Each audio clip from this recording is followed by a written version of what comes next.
Yeah, Andy, we've been waiting for it for quite a while, and we've probably bemoaned it as well ourselves, just that maybe things weren't as fluid as they might be. Maybe they were struggling with their identity a little bit, but whether it was the introduction of Farrell or whether it was just a case of things clicking finally, they looked fairly well oiled. They did, yeah, and I thought their variation was probably one of the key things. They didn't pigeonhole themselves into saying we're going to play an attacking handling game, we're going to play a territorial kicking game. They did a bit of both. They did it very well, and then finally, I think, as Murray mentioned, their energy levels, like their work rate off the ball, away from the action area, 40-50 metres away from where the action is at and where the camera is focused.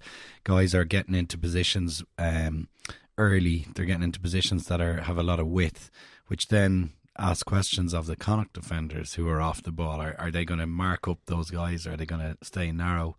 And when you add in the likes of Earls, who as a winger who's in the autumn stroke winter of his career, we'll say, I do remember Dennis Hickey having a very similar kind of evolution. His transition from being a great finisher and young fast winger to being a mature guy who moves from the wing more into midfield to get involved and take on responsibility. Towards the tail end of Dennis's career, you couldn't get him out of first receiver, maybe because he'd lost the yard of pace, but that's probably unfair. But I think Keith Earls is really taking on that role, and it's brilliant for the likes of Carbery as a young 10 who is also developing, albeit super talented, to get guys out wide taking on responsibility and decision making and work rate. That adds huge value to the attack, and that's why I think it looked very fluent. And we've spoken about it. You've spoken about, Andy, about them kind of discovering their identity as a team, and potentially that is it.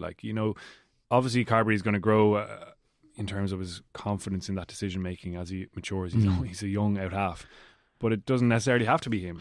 It can be other playmakers in the backline that make life easier for him. And that's part of we harp on about that identity. It all sounds very American. It's Munster rugby, and they're not going to love those type of comments, I suppose. But that's what it is. I mean, the idea that they have a structure where Joey runs everything is not smart. It's not his personality, but it's also different to the history of how they've run things. They've generally run things through a hierarchy, through a big, well-established leader and a 10 like O'Gara. So now that's going to be different with Ronan or with Joey. And if that's the case, the wider guys like Earls coming in and sharing responsibility, diluting the role of Joey's decision making to a point is probably very effective. It's going to be really interesting this Friday evening in Gloucester, in Kingsholm, whether that clear development and that clear encouraging performance develops again.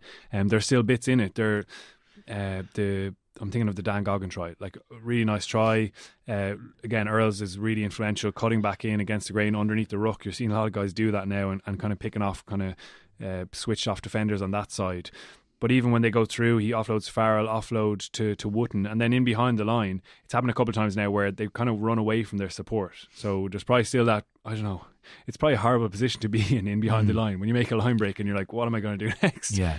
But I think with the little bit of extra confidence they've built from the last 2 weeks, I was down there on Monday at the press conference, and obviously there's a high energy in any professional rugby environment, but it was really positive, much more so than when we'd been down earlier in the season.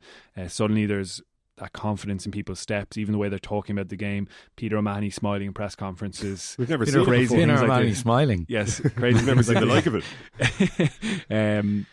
So yeah, it just feels like there's a little bit of a weight kind of lifted there, and there's a confidence in it, and that just floods into everything. The set piece stuff hasn't really clicked just yet, but potentially that's the next element of it now that the players themselves believe a little bit more in what they're doing, and then in behind the line maybe taking those chances a little bit better. They did finish it well, in fairness.